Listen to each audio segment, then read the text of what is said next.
Smokin Poetry Podcast is going on, and we have a first today. Funny people. Oh no. Professional funny people, not just the nonsense I try to do. We have Nina Davis and Matt Medina. Howdy. Say hi. Yeah, howdy. Hey, Howdy. good to be here. So we met at Ultra Flat Black, and Sure. today we're at Jives, and you guys tell jokes. Yeah. Yeah, Sometimes. sometimes. Well, I don't know. Should we start with a joke? Well, why don't we talk about who you guys are? Well, why don't we say, Nina, who are you? Tell the people, who is Nina Davis, and what in the world are you doing here? Who is Nina Davis? Yeah. She's a comedian living in Manitou Springs, and she moved here a year and a half ago from Madison, Wisconsin. Tells jokes, and just trying to live my life as authentically as possible. That's good. Pretty good. Yeah, Pretty good. yeah, but really, yeah, I'm just trying to express myself as fully as I can. What type of comedy? Like, how would you describe yourself as a comedian? Like, is there like a type? Or? Yeah. So as a comedian, I work blue. That's what they call. What does that mean? So what would you call working blue? Matt? Blue is a term that they would use back in the old show business times of like he's a dirty con. He works a little blue. It's blue humor. You know? Okay. Yeah. A lot of my material tends to veer on the darker side, a lot more innuendo, a lot more, maybe explicit content. Yeah. And for me, that's just what I have to talk about. And I think as a lady, it's what I haven't been able to talk about as maybe aggressively as I get to on stage. And so that's where there's like a space for me to be like really forward about some of those more explicit opinions. That gives me what I mean? that gives a great discussion topic, but I have to introduce you first as far as female comedian versus male comedian. But we have a male comedian here too. Versus male. So, well, I didn't mean you were gonna fight, but This Friday night, Nina Davis, I'm gonna. Hi, I'm Matt Medina. I am creative director and co-founder of the DTW Comedy Zaibatsu from California. I'm a two-time Kill Tony contestant. a what contestant? Two-time Kill Tony contestant. What's that? Your fans will know. I hope no, so. I mean, it was pretty popular. I don't know. I don't watch it anymore. Sorry, Tony. I don't.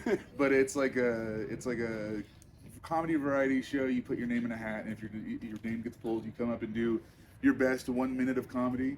And if it sucks, it sucks. And if it rules, it rules. Either way, you get interviewed afterwards. And if it sucks, you hope to have a really good interview because like you got to redeem yourself somehow. And so yeah, it's more of a joke for me to reference that as my resume, two-time Kill Tony contestant. But yeah, I don't know. I moved here about 7 months ago, and I really like the weather here. And boy, are my arms tired. Why are your arms tired? It's a classic. I don't know. We'll be right back. We have to. This is one of those jokes you need to explain or something. I just flew in and boy, are my arms tired. That type of thing. You know. Oh. And now I'm just saying it as a non sequitur because I don't know what to say at the end of the sentence. Your host is a little slow today. That's okay. It's okay. Well, what type of comedy do you? Are you also a blue comedian, or do you I would say say something so. else? I would say. Yeah, I would say my comedy is pretty blue. I talk about a lot of things, from upbringing, racial injustice. But I mean, you know, I'm not like. I mean, sometimes I do feel like I'm fucking red headband Huey Newton, you know, trying to fight for some cause. But normally I'm just telling fart and dick jokes. So. You know. Well, and those are always entertaining. Classics. Well, you guys tend to go to the same places where you do your routines? I think so. Yeah. Well, A lot of overlap in the open mics and probably the shows too. Merry Christmas. Merry Christmas to you. Thank you. it's always fun doing podcasting on the street. You Yeah. never know who you're gonna. The ambassadors of old meet Colorado and City. meet nice people. Huh? It's just Dr. Oz. Yeah, you didn't vote for him? I He looks like Did I win or lose? I I guess think depends so. if you're even counting or not. No, the one I'm thinking of is California. Yeah. Yeah. Is it the same one? No. No, this is Mike Harris. Yeah. We're doing a podcast. Yeah, you're He's a on the local air. lawyer. Oh, We're on the air? Yes. Yeah. Merry Christmas. Thank you so much. Merry Christmas to We're you. ambassadors From the for old city. Colorado City Ambassador. Fantastic. That's wonderful. What are you guys up to today? We volunteer 2 hours Friday and Saturday, Oh. 11 to 1. That's great. Thank you. Yeah. That's fantastic. It's for the merchants mostly. But we have to carry a police radio Oh, well, hey. because it volunteers for the police. 14 years, I've never had to use it. Oh, fingers crossed. So, Good thing. so I'll please make no sure to run confessions. faster next time. Well, have a good day. Thank you so much. you. And Merry Christmas. Merry Christmas. Yeah. Now that's the type of content you get on Smokin Poetry Podcast. Exactly. Just natural, organic, That's right. whatever's going on. That's right. No, that's what I say. You don't need a script. You need an outline. Well, there you go. So, well, actually, how do you perform? Do you come in there with like, I'm going to do a specific thing, or is it more fluid? How would you describe it? It's probably an even mix of the two. You know, I mean, I think at this point, I have, you know, like a just kind of like a little bucket of material that I choose from and create sets for each show that I do. I think right now it's a little bit more tailored from show to show. Sure. You know, for the specific show. You learn your audience. You know, you pick and choose what jokes you want to do. Yeah. Even if you're just, even if you're like doing a guest spot. Say you're putting on a show. You have a lineup of 5 comedians. I come by and you're like, oh hey man, do you want to do time? And I go, okay, sure. Maybe in that moment, I can only speak for myself, but I would assess the room, see what jokes are hitting from other comics to see if I have anything similar, or if I have something vastly different that'll maybe get the crowd back on the side of comedy, because you can't always guarantee that the people you may love. Sorry, my ride is here. You may think that your friends are the funniest people in the world, but sometimes sometimes pressure doesn't make a diamond and it stays like a fucking piece of coal. Excuse me, I was asked to not swear a lot, and I'm trying my hardest. So we were worried about me. yeah, right. No, it's me that is. I was a sailor in a past life, I think. Oh, well, we have a challenge to keep this to. Yeah, I know. Yeah, have a PG-13 counter. or something. Everyone in the comments, count how many times I curse and email me, and I'll send you something. Okay. I will say sometimes there will be like a themed show, and I'll curate a themed, set list is what we call it. You know what I mean? The jokes that you do, the set list. You were in the middle of saying something though about your friends not necessarily being the best gauge of the material to do. Yeah, you know, that, it's between you and the audience. So then, when you're waiting to go up, you figure out quickly what your tactic is going to be. Your outline, I guess, is the best way to. Because sometimes I might just have a book in my pocket full of just non sequiturs that I can pull from and be like, oh, I was thinking about this time, and it could be like. What's an example? One, I was writing a joke on the road. I'll burn it here. I don't care. It's my favorite part about going on road trips is the forbidden lemonade. Do you guys know about this? What's the forbidden lemonade? Anywhere on any highway in America, there's just bottles of lemonade on the side of the road, and trucker piss. Oh, is that what that is? Yeah, and I just think it must have fallen off of someone's car. They must have hit a bump, and they're just giving these things away. Volunteers.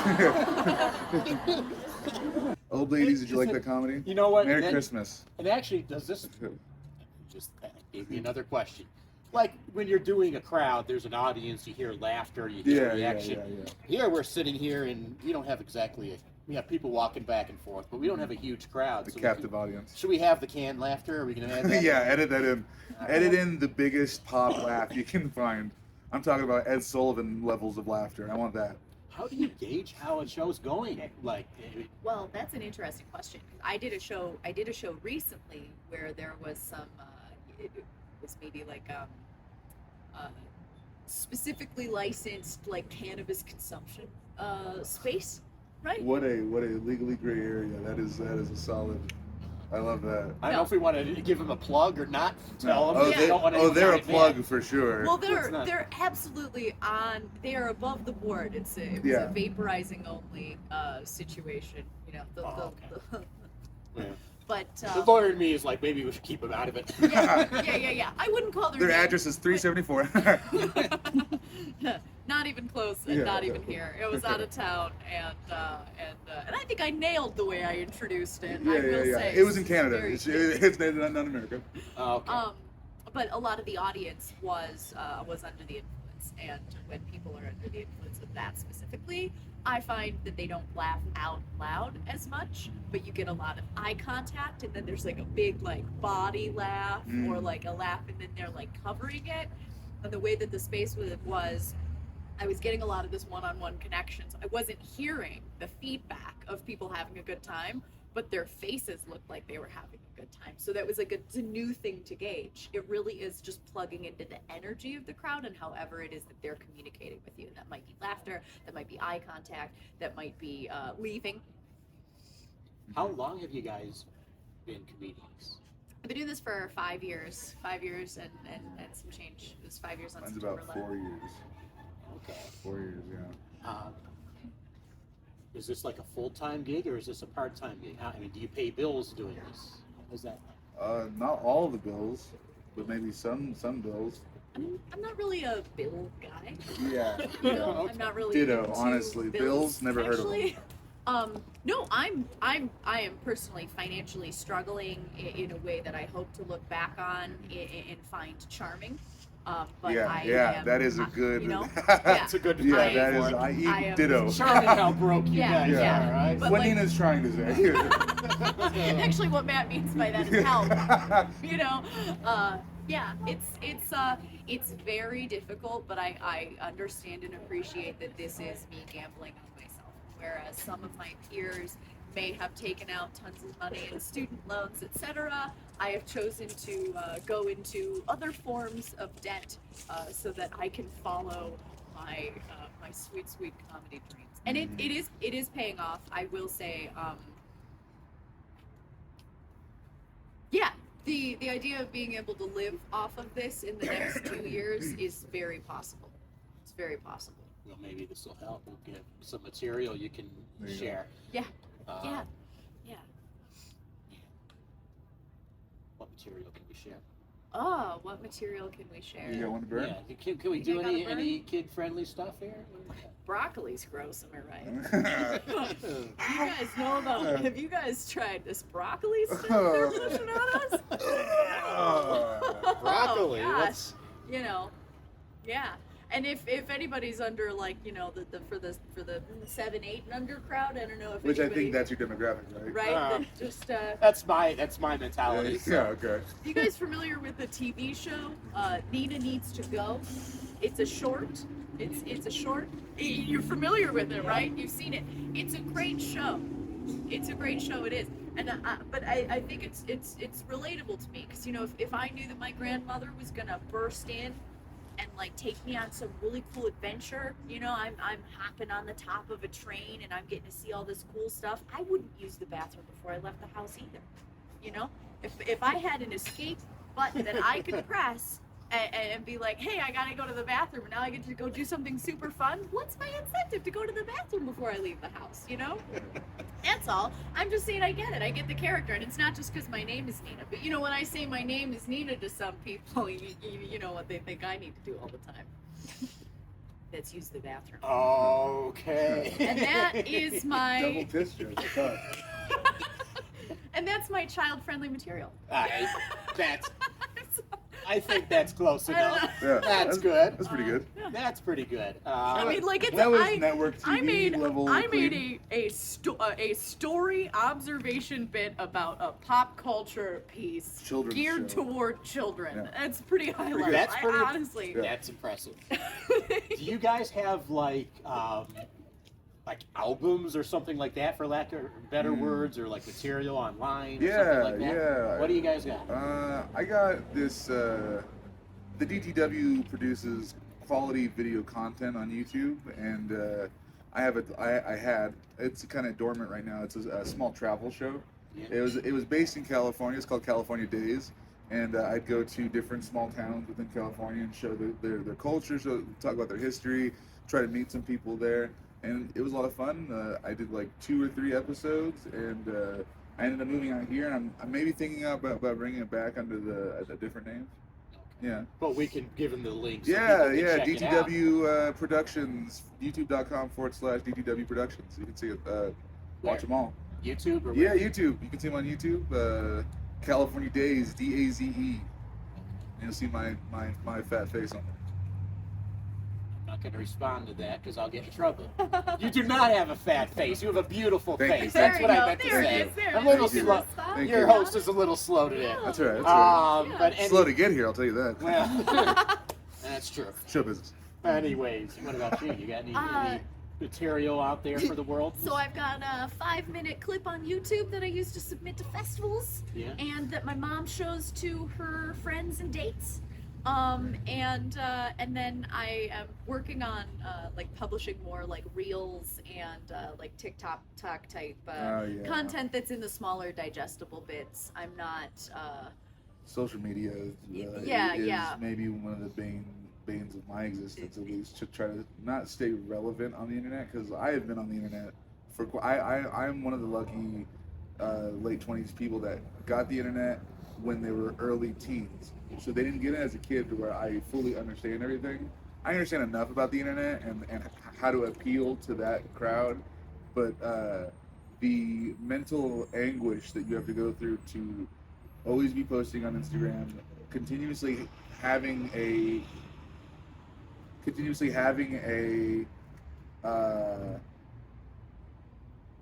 steady flow of viewers, rather than like, you know, I'll post one thing, like one of my, I posted a comedy clip that got 3,000 views, and I'm like, that's great, that's awesome, and then I post another clip that gets like 800. So there's a weird, you have to find the median, and the right? Yeah. Okay. Yeah. Both those numbers sound big to me. It's a lot. But like 3,000 people overall in like the last month. But how many people are using social media every day? So like how do you capitalize on, instead of having 3,000, having 27.5 thousand? You know, like there's a, and also, you know, I haven't sold my feet pics online either. So, you know, get ready for those. Blur these out. Okay. Well, the shoes are nice. Thank you. Blur Blur them out anyway. There's a big difference, you know, between the social media aspect of things and that being like a newer component to this Yeah. career path. You know, when you're asking about like having an album or having a special, that's another like very specific choice that nowadays having all of Yeah. the traction from the social media helps to create that special, So or that that nowadays, half an hour to an hour of content that just gets put out. But the thing about that is that once you put that out and people have seen it, is that the hour that you want to go around doing at shows, is that the 30 Yeah. minutes you want to go around doing at shows. So a lot of people choose to wait, you know, closer to 10 years. And this is maybe an old school perspective. I'm noticing a lot of people are starting to put things out earlier. yeah, that was I was about which- to touch on that. I'm not that guy. I'm not No. that guy. I like my material. I like my one-off jokes. I'm still developing a following that wants to have that special in however many years it happens. I believe traditionally, in any sort of projection of a comic, let's say from 1950 to 1990, the tradition was you started the lower end clubs, whether it's a cabaret club, a jazz bar, etc. You get on the road, you do even more small little S-hole clubs where no one is, and you're doing comedy for 5 people in Wasatch, Minnesota, or what, you know, wherever, you know, Uncle Chuckles, you know, I'm normally say something. Where's Uncle Chuckles? yeah. Yeah. Who is this In guy? He sounds redacted location, USA. The Teehee Corner. And then the Teehee Corner, yeah, exactly. And so, and then you would have enough of a following to maybe have a full club to record an album. Now you have something to sell after your show. but now the show that you're doing isn't the album. Now the show you're doing is new material. And then so nowadays, because we have the vast capability to film anything and anywhere, there's a lot of people that believe that the fast track of fame or success in comedy is to do comedy for a handful of years, get to be going to places like big festivals. Leaving your state to do comedy is one of the biggest steps, I think, as a struggling comedian trying to do something. So you do all those things. You're, let's say, 6 to 8 years in, and you're like, now I'm gonna film my special. How arrogant does that seem? And I don't care if any of my friends who's done that sees this, because I think that is super arrogant. Because you have, what of substance do you have to share when you are gathering this information and these experiences for something bigger? It's almost like why would you get off the bus before you're stopped? You know what I mean? I think part of what Matt's trying to say here is that well, part of what I think you're touching on is back in the day you were requested by a network to film a special. You either propositioned them, selling yourself, selling your material, and they would get behind you. They would fund it. They would pay for the filming. They would pay for the crew. They would pay for the theater. All that stuff is all funded, and then they are profiting off of it with you. And then it ends up on... At a small percent, you are selling your soul. So I don't mean to interrupt. So like, I understand the autonomy of filming my own special, having the power to distribute where I want. But what if no one wants it? What are you gonna do with it now? There wasn't an option. So to be able to say, I filmed a special, I got a special on HBO, meant that you got a whole television network behind you, behind your act, and that meant something. So if you interacted with a comedian who had filmed a special 10 years ago, it meant like, whoa, they must be really working. They're probably also selling out arenas, and that's the level. Now that things have gotten so dispersed, which is great, it means we all get to have our own niche audiences and deeper connections, and it makes like a mid-range of like following and like career potential. You don't have to sell out arenas to be a successful comedian with a following that you are connecting with, right? But you can say, hey, because anyone can film a special, anyone can say, hey, I've filmed a special. Right. And it still has a little bit of that, I filmed a special. Does that, you know what I mean? And that taking away the meaning of a special. And it is. The meaning of a special, it no longer means that HBO gave you $1 million. It means that you have an iPhone and some friends who are willing to hold it. Yeah. So this is a special. Yeah. Yeah. This is a TED Talk. By the way, speaking of specials, because you mentioned your mom's favorite YouTube channel, but you didn't tell everyone else how they could find it. Yeah. Okay. So my social media on Instagram and Facebook is DavisCommaNina, DavisCommaNina. And then and that's a reference to Legally Blonde, the film, Woods, L. And so that's how you can reach me, DavisCommaNina, and then my website is NinaDavis.Space. By the way, do we need any breaks, or we keep going? It's almost one. It's almost one, so we just got to keep going. We keep rolling. Oh, yeah, because we got this we can finish it out. We can finish her strong. Yeah, we don't have to end it exactly one, but okay. In the vicinity. Mm-hmm. This is fun. This is fun. This is good. Yeah. I'm a blast. Yeah. Is my face not? I hope. I was told last night that I don't look genuine enough sometimes when I'm talking. Somebody said that to you? Yeah. And so like now I'm having to calibrate my genuineness on camera. That's a funny bit. Yeah. You're like, hey, do I seem genuine? You do like pick an audience member and like really play with that. I would imagine in some ways comedy is more difficult than maybe some other performing arts because of like spontaneity. I can't even say the word. Being spontaneous. Spontaneity. That's the word. Yeah. Lawyer. Mr. Lawyer here can't pronounce words. Because like a musician, you could do the same song over and over, and people love it. But it's a little different with you guys. There is no free bird for comedy, It's like depends on you. It's like if you heard the same joke, and I mean that is a. There are a handful of jokes that I do that every time I do it, I'm just like, we've done this enough times. These words have exited my mouth in this order enough times. But it's, some of them are the hits, and if people haven't heard them before, the audience is still receptive to it. Comics lying to you if they tell you that they don't have like the hits. You know what I mean? Like if they don't have a list of jokes that they know they can go into any room and pull them out and not level, but like have a tremendous reaction, then are you actually doing the work, or are you just like, oh yeah, I hope I get them tonight? You know what I mean? Like it's a real, I don't know. Like I definitely have the hits, Oh, same. Yeah. Oh, same. But like, yeah, I can't practice other people's comedy to be better. I can't go to an open mic and play someone else's song. You guys remember George Carlin? You guys are gonna love this. You know what I mean? Yeah. And so like there is this like not individuality, autonomy to comedy where it's like it's on you. I'll throw some shade. Uh-huh. That throwing out the hits, here I'm going to do an impression of another comedian. Man, there are some comedians who do a lot of impressions. What do you think about that?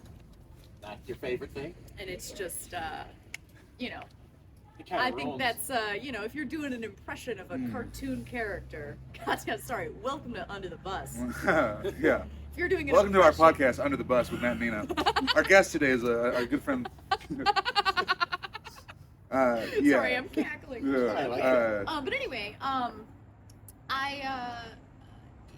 there are ways, and then I guess that's what you would call like hack, stuff that's very What I low, believe Nina's low. trying to say is that everyone tries to emulate somebody. And sometimes they emulate themselves. Yeah.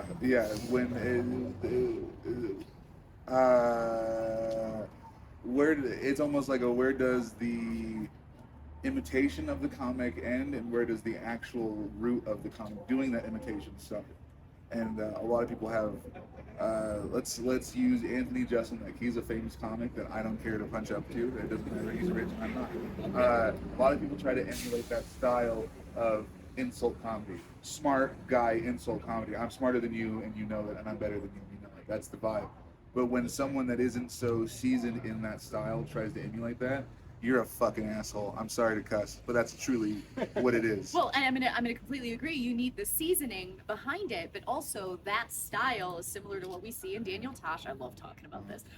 It is a probably 15-year-old style, Sure, 10 to yeah. 15-year-old At this point, style. almost 20. Oh gosh, wow, the passage of time. Oh. But it is an old style that was new and cutting edge at the time. This like shocking, whoa, you said that. Whoa, you can't censor him. Wow, but also you're intelligent and charismatic and careful about how you're writing some of these really intense things. Yeah. And that was a cutting edge style. If I see this 20 years later, someone is emulating that style, that is a 20-year-old weapon that they're trying to pull out that isn't actually something that was forged from their own That experience and is from their own lacking the voice. charisma and the intelligence behind it. They are just seeing the surface area It's of the style. at that I same see you're time. using an old style. At that same time, they were moving out of all the airplane jokes, 'cause Right, that yeah. was the My low-hanging wife fruit. jokes. Right, take my Yeah, wife. take my please, wife on an jokes. airplane. Yep. This food, you know what I Rodney mean? Dangerfield Uh-huh. routine. Yeah, exactly. I get no respect around here. Comedy has these like waves, and it's being more like fractalized now. So like the voices that we're getting are more unique, but also like more similar, all like branches off of some of the original like roots of it. But I think that Jeselnik type of humor is a branch, and all of the little A like dying branch. it's an old branch. It's an old branch that's been established. It's like, what's your new contribution? You're holding on to something somebody else forged. This isn't you. Yeah. This isn't you. And then they add on the And it's argument of this is the last bastion of free speech, stand-up comedy. And it's no. You know what it is? Print press. That is the last fashion.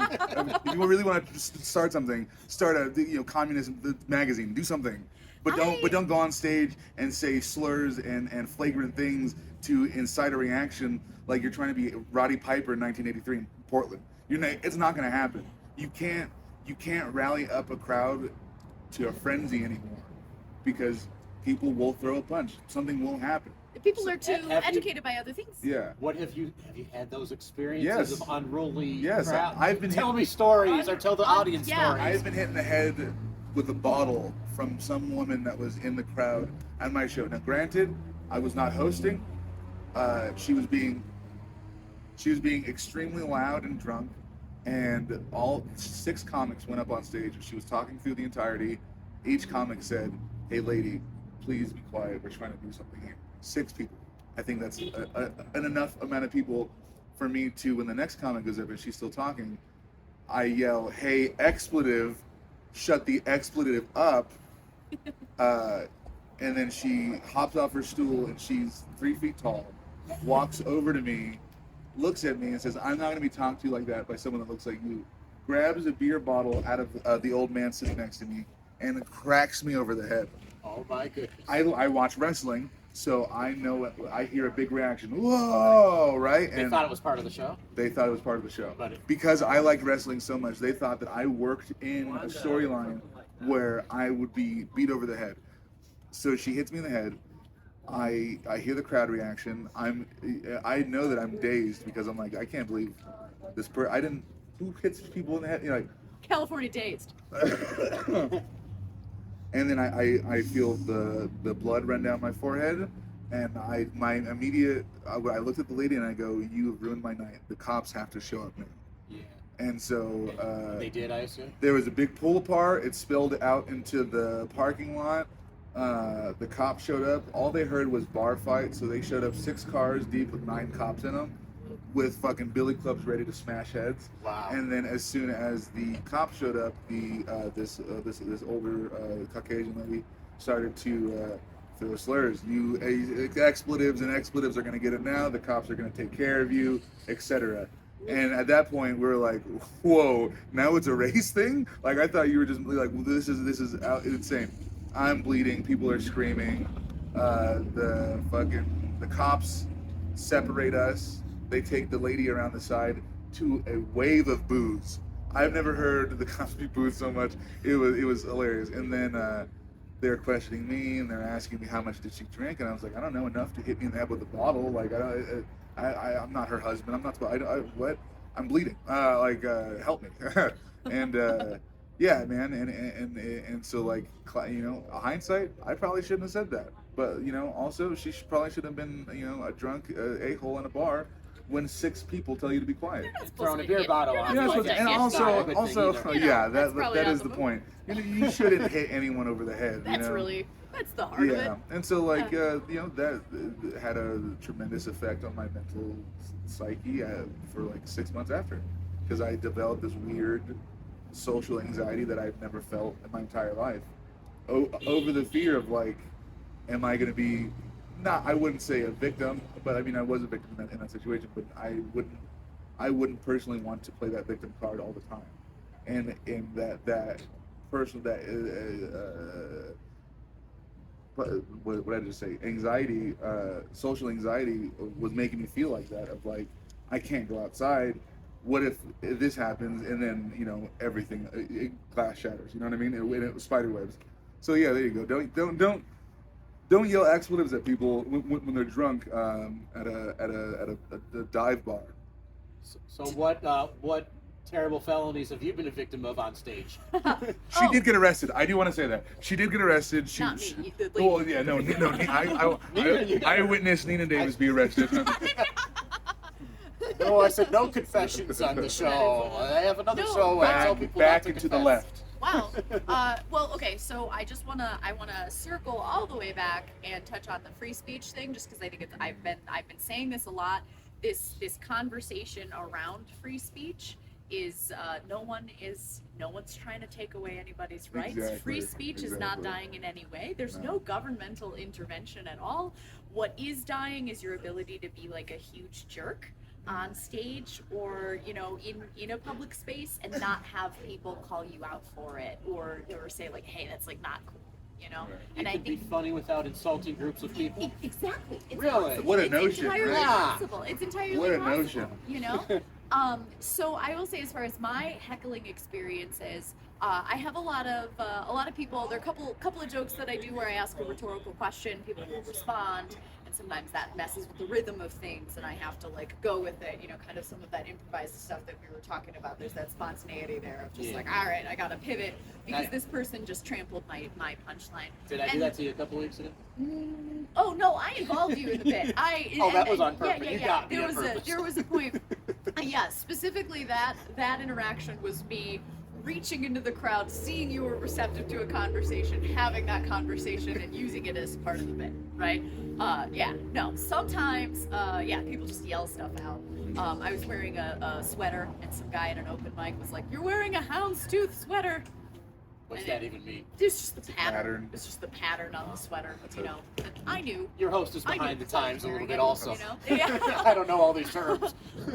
Another piece that I don't get as much like on stage heckling so much, but I do get hit on after about 90% of shows. Only 90. 90%. Or What's the- wrong with these or other the- 10%? Or I the know. classic. Well, I know, the, yeah. the other 10% is assuming that she's not a comic and she's dating a comic. That happens a lot. I will show up to a venue as the person, right, who's about to do a show there, like a featuring gig, and people are like, "Which comic are you dating?" And that brings up the topic I hinted on earlier. Uh-huh.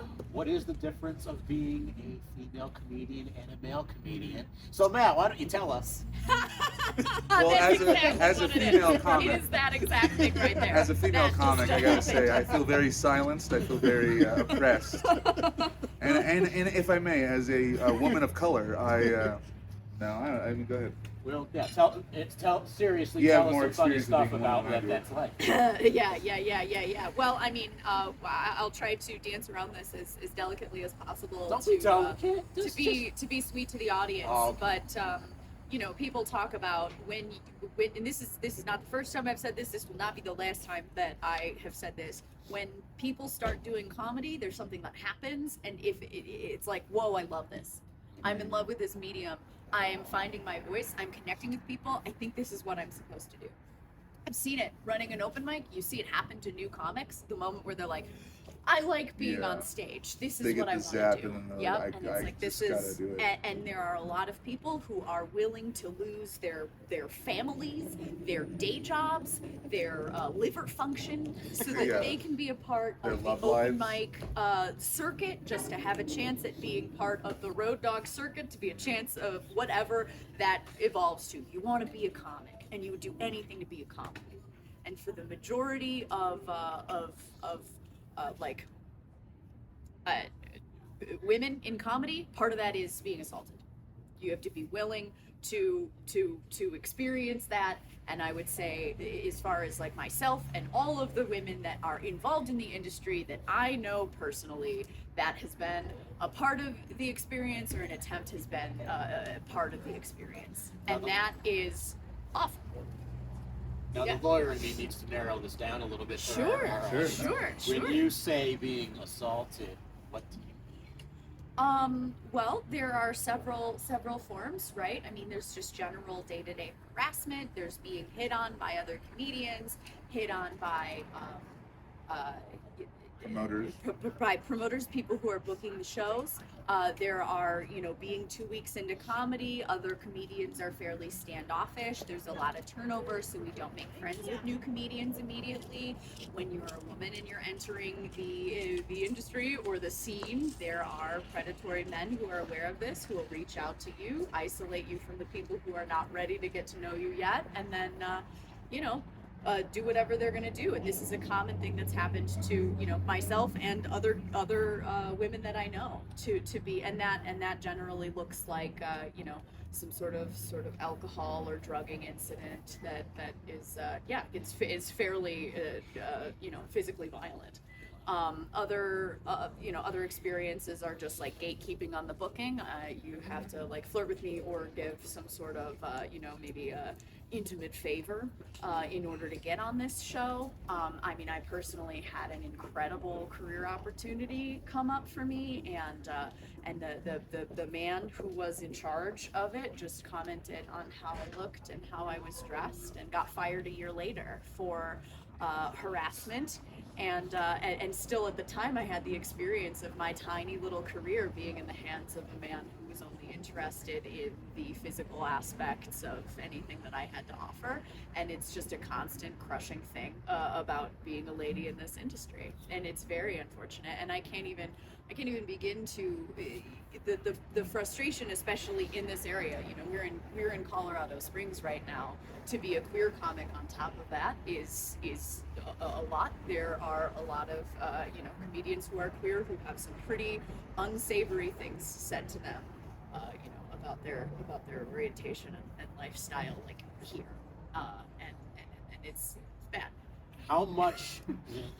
Sorry, that's. No, well, I'm glad. I think this is what the show is about. Yeah. We want to educate people Absolutely. about the reality of the world. It's not all fun. No. How bad is it as far as when you're trying to get a gig? I mean, I imagine there's some good places and some not so good places, but I mean, in today's day and age, how bad is it when you're trying to get a gig and being sexually harassed, basically? That's a great question. It's It gonna really depend on geography. Say the area that I was from, I feel like a lot of this was phased out. Having moved here in the last year and a half, I've noticed that Colorado Springs specifically feels about 10 years behind in some of these practices, and the weeding out of these practices, and the show production by people who are not exploiting their position. And not to say that they're 10 years behind and they've missed the bus. There's continuous opportunities for them to improve themselves. There's still a lot of forward motion. There's still a lot nothing but opportunity to improve the standards that everyone's okay with. Yeah. Why is everyone okay with this? It's because they've been not programmed, but like inherently, it's just how it was. So no one's gonna fix how it was. It's absolutely how it was, and it hasn't been challenged until very recently, and I think more people are starting to challenge it. Now that I'm 5 years in and I have some traction behind me professionally, I'm not as big of a target.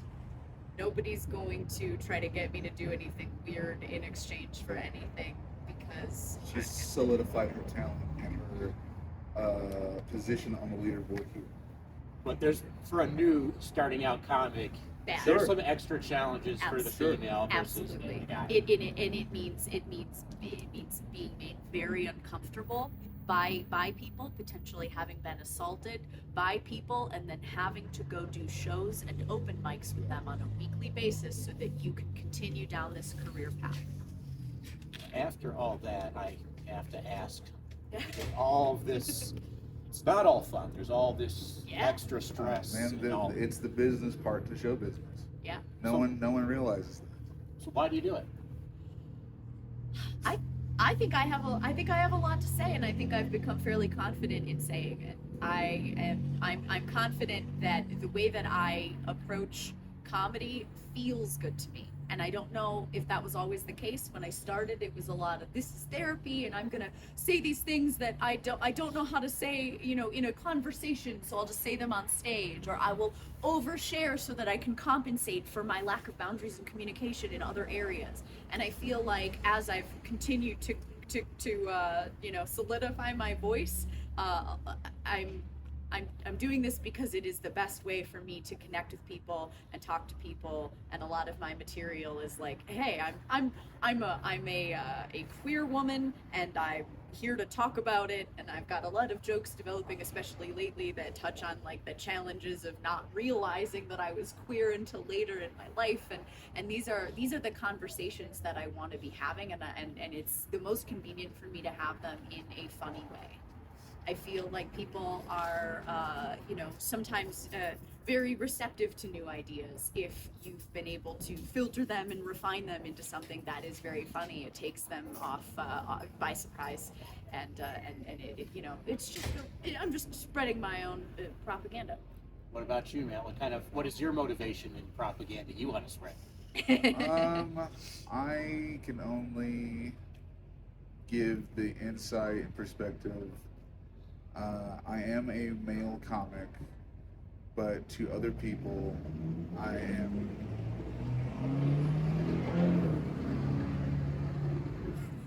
a brown male comic. You know, there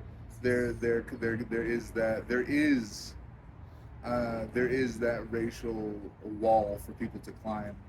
Whether you're a booker man who decides to book solely based on race, not on merit, and like, how come, who says I'm not just as funny as the white boy or the black guy? Like, and normally it is, places will book me with black and brown people. Not that that's bad. That's empowering. That's great. Fuck yeah. But why is it just this? It's wildly inappropriate when the majority of your stage time opportunities pigeonhole you to a specific demographic. Yeah, and like visually, I'm brown, but my mom's white. I'm a mixed race person, but no one's ever gonna know that unless they talk to me. And honestly, sometimes I don't feel like talking to people. So why do I have to caveat everything with like? It's almost this feeling you have as a kid when you're brown or mixed race, is that you're never enough percentage of one race for that side of the family, right? You're either never brown enough for your brown family, you're never white enough for your white family. But how do I deal with that when it's you're brown enough for brown comedy, but like, I don't know if I'd put you on a white show. And it's like a white show player. All comedy shows are white shows. Yeah. There's predominantly more people, and like, I am the last person to ever truly complain about race. Because I grew up the way I grew up, that doesn't matter to me. I was lucky enough to grow up in a very, very mixed city. I grew up in Oakland and Long Beach, so there's so many different cultures mixed together. But when it's comedy, I believe it should be solely merit based. Solely merit based. Well, shouldn't everything be solely merit based? Sure. Ideally, yes, right. Yeah, God. yeah. And being a human being on Earth is merit enough to have your basic needs covered. Okay. Exactly. And so, like, when it comes to booking, yes, unless I create my own show where I create that diversity, sure, I'll be put on a showcase with that turned into an open mic. So then there is the forced inclusion, right? There of course there will be other comics there that aren't of one type of comedy, and like, it comes down to not only race but like racial comedy. Am I doing Mexican humor, or am I doing humor that can pull from both sides of the border and at the same time unify them in laughter? Because whether I'm doing a stereotypical Mexican joke, or I'm pointing out the inherent affluency of white people, I mean, I know there's poor white people too, but that's when it comes down to, poor white people are just people of color at that point. It is a economic issue rather than a race issue. It is rich versus poor rather than black versus white.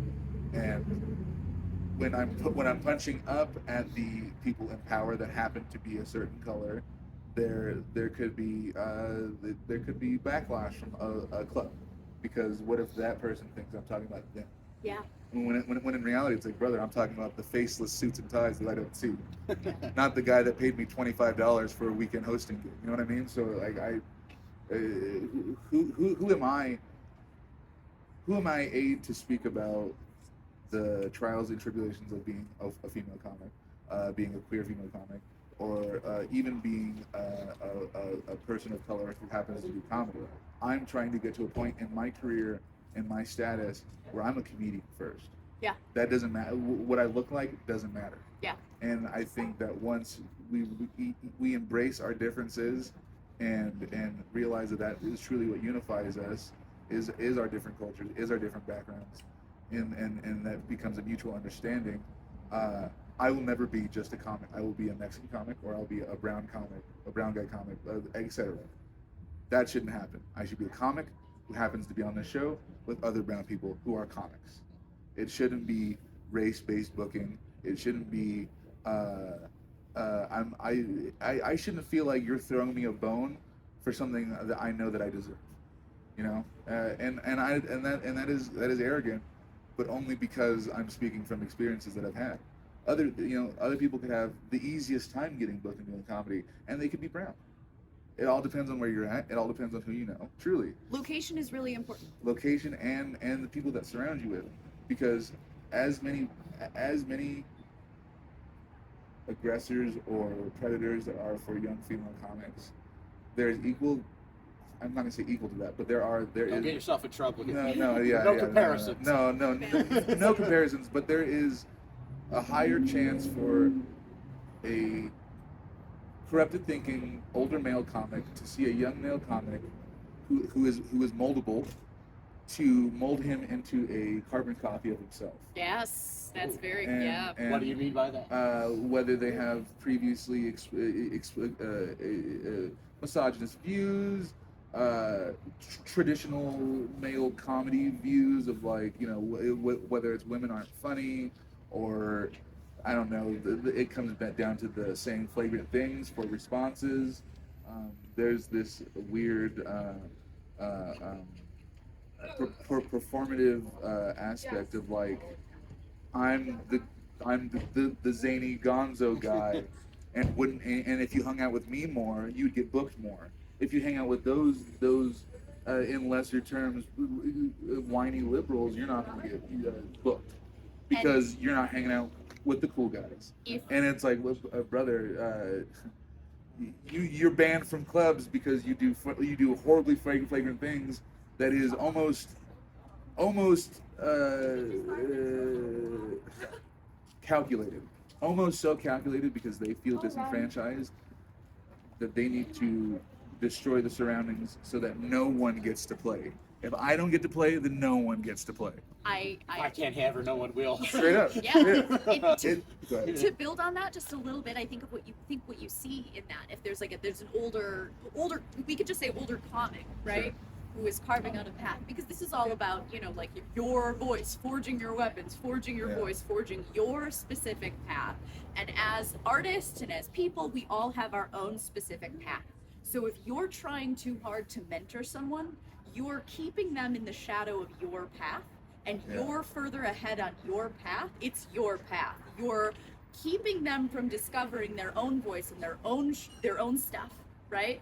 And they're forced to be in your shadow. If they're directly beneath you, they can't come ahead. They can't, you know, go what you would perceive to be ahead of you, because they're stuck in the mold that you're telling them works, which is really what is working or not working for you. Yeah. And it is a form of gatekeeping. It's a form of gatekeeping. It's do what I'm doing, and then if you're doing what I'm doing what I'm doing more. So you can't. I'm not threatened by you because I'm keeping you beneath me, and that's really dangerous. And I think that's what's happening in the situation that you just described, where there's like, hey, do it the way that I say to do it, and I'll give you my opportunities. And you can always tell those dudes, because they're the first guys to give you advice. Yep. Yeah. I don't give people advice. People ask me what they think about my thing, and I tell them I don't know. I don't want you, because I can't tell you how to do your comedy. I can only tell you how to do my comedy the way I do it. I can give you suggestions. I could give you maybe I see someone say something flagrant, and I go, hey, brother, maybe there could be a funny way to say that. I think you need to work on it. You know, I'm not going to tell you to stop doing it, because that's not my job. You can decide when to stop doing it based on crowd reaction. If you're continuously doing something flagrant or perceived as edgy, to get a reaction, to fuel some false notoriety, is null. The check is bounced. You know, it's not working for you, and I can't tell you to stop. You have to tell yourself to stop. But if I suggest something, or even a different frame of thought that makes you think about something, and then you go, well, maybe I shouldn't do those jokes. That's it. That's it. There's nothing of like, you can't do this joke. How dare you? How dare you? Talk shit about these people. Like, no, it's, if you really want to, it better be funny. Solely, it better be funny, because we're in the comedy business. So if it's not funny, then I don't know, write a poem, go to a different open mic, try to get booked on different shows that isn't comedy, because people are here to laugh, and no one wants to be. People are okay with being reminded about certain horrors in the world, because then that unifies us, that we are all experiencing the same thing, and we are all being essentially subjugated under some form of oppression. But when you are hyper critically analyzing and being you're putting down a currently oppressed group of people, you lose the crowd. Because what if those people don't have the same views? But what if the people do have the same views and you're dog whistling for them? That's a whole other.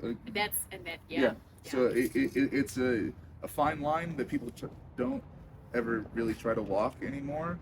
They're either just jumping on one side or the other, and it's okay to walk the line, but it better be funny. But then that's something that every comic needs to figure out for themselves, Yeah. you know. But I contrary to you, I do give people advice. I give people advice, not on their material, but I will give, women and queer folk a little, hey, you do not have to tolerate these things from these people. Watch your back around these people, etc. And so I've been fairly forward with I still try to bring people into that restaurant. distribution of information that might help people protect themselves. And we still get Helping people, basically. Well, thank you for doing that, because Yeah. Either dinner I- or lunch, but they still you're trying to make it easier for the next person, so they don't have to go through and everything there's you nothing went through. and there's Sure, nothing wrong yeah. with that. Yeah. That's what our parents try to do. That's what we can see. Aren't we wanting to move forward as a Yeah. society, and doesn't that involve life getting better and better for Yeah. everyone? You know, we don't want to live like cavemen did No. thousands of years ago. We want to do better, right? Yeah, and some people are okay with plateauing, and I don't think that's the best way to go. But that's just me. You know, since this is perfect timing, we have our owner here. Oh! The owner of Drives. I Hi. think we should give you a spot here. What an amazing plate that I had this morning of the bacon and eggs. The toast was toasted to perfection. I gotta say, Jive Cafe, right? Jive Cafe. Well, now that you're here, I think you have to introduce yourself to the audience. We got the owner of Drives, and your name's hard to pronounce. My name is Doran Najar. Doran. Yes, I'm Croatian guy. So why should people come hang out at Drives? Other than that, you're such a nice guy. Maybe my mother is born me wrong. Sometimes it's happens. So we got like a recording of a recording. Oh, I I don't know. see. You put it in Yes, your yes. Because you know we're still recording. Yes, I know, but What let's are we promote. doing here? Put in your social media handle. Yes, Yeah. just write me. I don't know how this works. I got This is you. where I have looked. You know, I don't know. This we is have. the hard part. We have a couple thousand followers. Now this is the premium content. This better be behind a paywall, and I better receive a percentage of this. Yes. By the way, what do you guys have coming up? Where can people find you and find these new fun I'm on a show tonight at Ultra Flat Black Gallery. Nice venue. Oh. I guess I don't know. When does this come out? shows? Well, what a comic thing to ask. Uh, When yeah, does this know come what? out? I'll give you my dates. By the time this comes out, you're going to finish tonight's show, honestly. But a few of us know now, so we're going to be there. What else you got coming up? Let's see. I've got a show at Lulu's Downstairs on December 9th. Where is I'll it? be Lulu's Downstairs, Manitou Springs, Downstairs. historic Lulu's Downstairs venue. It's incredible. It's an incredible spot, and I'll be performing with Dave Stone.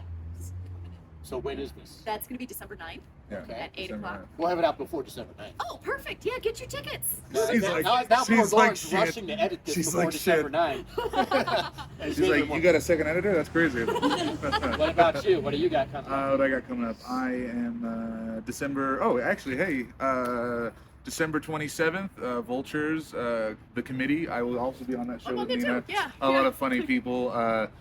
December 30th, I will be at Looney's Comedy Corner for the Habitual Offenders Showcase.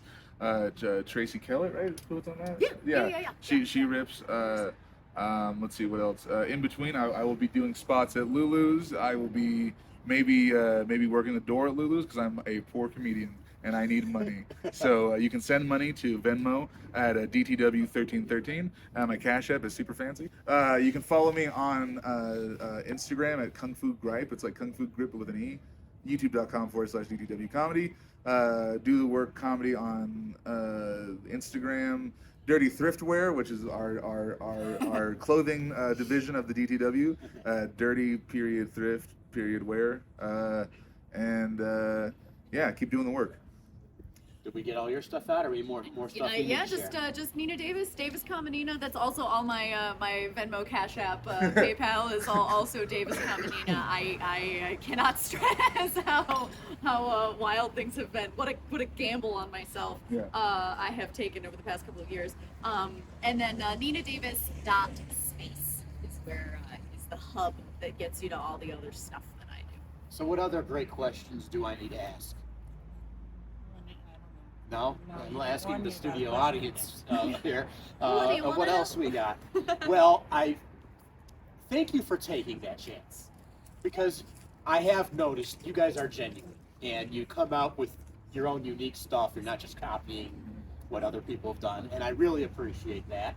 Thank you. So thank you for what you're doing out there on the stage, and thank you for coming on my little show. Yeah. Thank you. Yeah. And thank you for what you're going to. We're being continue paid to for do. this, right? I'm joking. No, well, thank you for fighting the system one court case at a time. Yeah, and thank you for giving a voice to the voiceless. Yeah. AEW Wednesday nights, TBS, Friday nights TNT, All Elite Wrestling. All right. Well, thank you very much, and this was a wonderful show. I hope we have many more funny people coming on. Yeah. But you guys will always be my first time with comedians. So thank you Thank so you. much. Thank you. So see you next time on Thank Smokin you. Poetry.